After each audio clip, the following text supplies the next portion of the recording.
The sleep of the innocent. The perfect place for nightmare to play. Welcome to MojoPlays News Roundup, where we bring you the biggest gaming news of the week. This guy's stronger than I thought he'd be. Before we begin, we publish new content all week long, so be sure to subscribe and ring the bell to get notified about our latest videos. News Bites. Pre-orders for Sony's high-priced mid-gen upgrade, the PS5 Pro, have officially begun, and despite the shocking price tag, those looking for a next-gen gaming experience don't seem to mind. Retailers worldwide are reporting a surprise demand for Sony's mid-gen refresh, as pre-order sales for the console have dominated sites such as Amazon in the US, UK, and Japan. While only the 30th anniversary edition of the PS5 Pro has sold out so far, with only a month to go until release, it would seem the wallet-weeping price tag isn't as much of a concern as it initially seemed after the console's reveal. Simply put, it's the most powerful console we've ever built, and a worthy addition to the PS5 family. Disco Elysium almost immediately became just as famous for its award-winning writing and approach to role-playing games as it did for all the turmoil the studio suffered after its release. With nearly the entire development team leaving, we now have news that not one, but 3 new studios are currently working on spiritual successors to the monumental title. First, there was Longdew, then Dark Math Games, and now Summer Eternal, all composed of former Disco Elysium devs at various stages of development for their own interpretation of the next step for a Disco Elysium-style follow-up. So far, only Dark Math Games has anything to show for their upcoming game, currently titled XXX Night Shift, and the game clearly shares quite a few similarities with their previous work. With Disco Elysium recently celebrating its 5-year anniversary, we wish all these devs the best of luck with their future RPGs, and we can't wait to see their new takes on the Disco Elysium formula. Why did you cause this? The recently released remake of the iconic and classic Silent Hill 2 from Bloober Team has ended up being a surprisingly faithful recreation of the beloved entry in the horror franchise. As fans both new and old appreciate the many updates and quality of life improvements the studio implemented, Bloober Team has hinted this could only be the beginning of a larger partnership with Konami. As of late, Konami has been making a comeback with numerous collections of classic and beloved games, including the upcoming remake of Metal Gear Solid 3. Bloober Team's comments could be hinting not only at further remakes, but possibly new entries into classic franchises. Only time will tell, but the remake of Silent Hill 2 is a strong showing for what the studio could produce in the future. Could she really be here, waiting for me? Following up the recent remasters of the classic PS1 Tomb Raider trilogy, Aspyr and Crystal Dynamics is giving old-school Tomb Raider fans even more to get nostalgic about. Tomb Raider 4-6 Remaster will include Tomb Raider The Last Revelation, Tomb Raider Chronicles, and most interestingly, Tomb Raider Angel of Darkness, the only PS2 entry from the original creators of Tomb Raider core design. All games will feature updated graphics, controls, and trophies and achievements. These newly remastered titles are releasing exactly a year to the day as the original trilogy remaster on February 14th, 2025. I'm super excited to welcome all my pals back to the annual Blackwood Winter Getaway. Following the release of the widely unnecessary remake, the Until Dawn movie based on the game has completed filming and is currently scheduled for release on April 25th, 2025. Directed by Lights Out and Shazam's David F. Sandberg, the plot is being kept under wraps but will likely follow the game's narrative of a group of teens attempting to survive a masked killer as well as supernatural elements. The cast includes Peter Stormare reprising his role of Dr. Hill from the game, with the remaining cast being filled out by Ella Rubin, Michael Cimino, Ji Young-yu, Belmont Kameli, Odessa Ezion, and Maya Mitchell. Given the impending release date, it's likely we'll see a teaser or a full trailer soon. Stop it!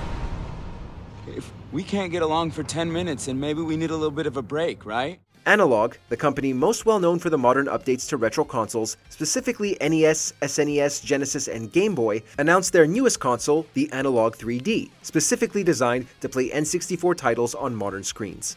Using real N64 cartridges, the Analogue 3D will mimic the look and feel of playing on a CRTV while also upscaling the games to 4K. Given the high demand recently for retro games, not only by collectors, but fans wanting to relive their childhood, Analogue is doing the Lord's work when Nintendo won't. Tentatively scheduled for release in early 2025 and priced at a moderate $249.99, pre-orders will begin on October 21st. Even though the Analogue 3D uses Nintendo's own N64 cartridges instead of emulation, we're sure Nintendo is currently scrambling to put together a patent claim to later sue for infringement somehow.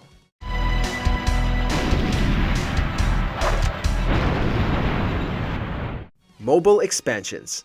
NetEase has announced back-to-back big-name mobile properties players will soon be able to play on the go.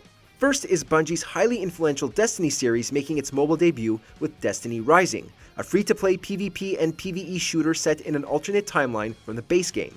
Destiny Rising will offer players numerous heroes to choose from, all with their own special abilities and stories that can be experienced either through single-player or multiplayer.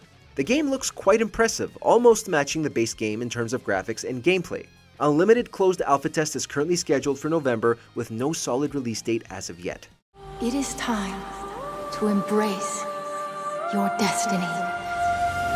Another free-to-play title, Marvel Mystic Mayhem, pits everyone's favorite Marvel heroes against Nightmare in a tactical team-based RPG. Featuring familiar heroes such as Doctor Strange, Iron Man, Scarlet Witch, and Spider-Man, the teaser trailer didn't show much in terms of gameplay besides a couple of snippets, but the turn-based combat looks appropriately stylized to match the comic book aesthetic of the title. Between battles, players will guide their teams of heroes through Nightmare's numerous dungeons full of various challenges and traps to overcome. No release date or beta test has been announced. Your reality belongs to me now. The expedition begins. Soon she'll wake and paint again. Paint a new number, ticking down every year. Claire Obscure Expedition 33 made a splash earlier this year with their debut trailer showcasing a gorgeous art style, an intriguing premise, and a fresh take on turn-based combat. While anticipation was already high for the upcoming title, developer Sandfall Interactive announced the cast for the game, and not only are there some major industry heavyweights, but some surprisingly big names involved as well. With some having already been announced such as Final Fantasy XVI's Ben Starr, the addition of the world-renowned motion capture king Andy Serkis and Daredevil himself Charlie Cox joining the cast was a pretty shocking reveal for this seemingly small team.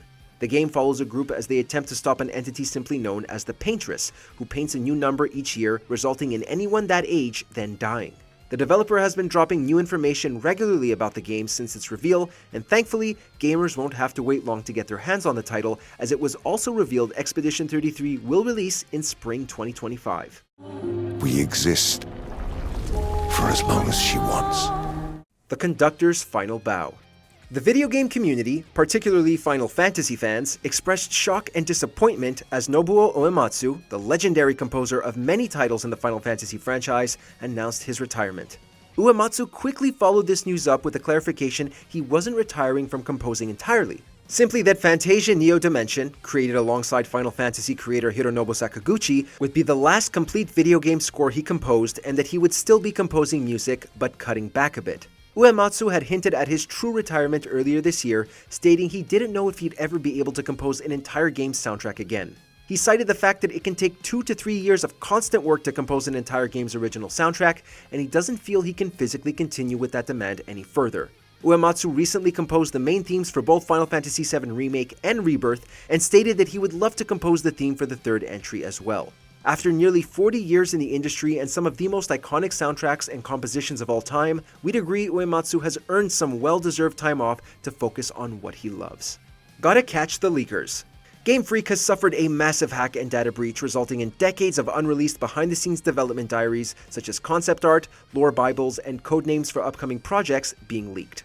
With the hack supposedly taking place back in August, the stolen documents have only recently made their way online, unfortunately also including many employees' personal information. While we really don't encourage anyone to look too deeply into some of the leaked documents, seriously, don't do it, there has been some interesting information about not only the future of the Pokemon franchise, but also other media as well. According to the leaks, there are various pitches for Detective Pikachu 2, as well as another Pokemon movie under the working title Game Boy. The next generation of Pokemon games were also leaked, including versions codenamed X and N, as well as an unannounced Splatoon-style game, and the complete source code for Pokemon Soul Silver and Heart Gold. The documents also include information on Nintendo's Switch follow-up, apparently codenamed Ounce. According to the documents, the Switch 2 was originally slated to release in winter 2024, but had been postponed for unknown reasons, with its current projected release date before the end of March 2025. Fans have also taken notice of numerous versions of Pokemon lore which don't exactly fit with the child-friendly nature of the series, and the less said about those, the better. Bandai Namco layoffs.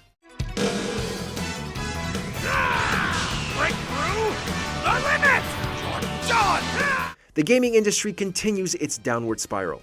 Despite Dragon Ball Sparking Zero posting record sales numbers with 3 million units sold in only 24 hours, Bandai Namco has announced numerous layoffs and unannounced video game cancellations. Some of the titles included were based on the popular Naruto and One Piece franchises, while another was commissioned by Nintendo but would not be moving forward. The company is also laying off 200 developers, but not in the traditional Western sense. Instead, these employees and developers are moved to what are referred to as expulsion rooms, in which they are given nothing to do and are shunned by the rest of the employees until they finally quit on their own. This is due to Japan's strict labor protection laws that make it more difficult for companies to fire their employees, instead preferring them to leave out of their own boredom and accept severance packages. Bandai Namco also recently announced they would be shutting down their long-running mobile Tales of Rise game and their MMO Blue Protocol in January. Bandai Namco cited lackluster demand as reasons for the cancellations and layoffs. Thanks for watching. Check out more great videos here.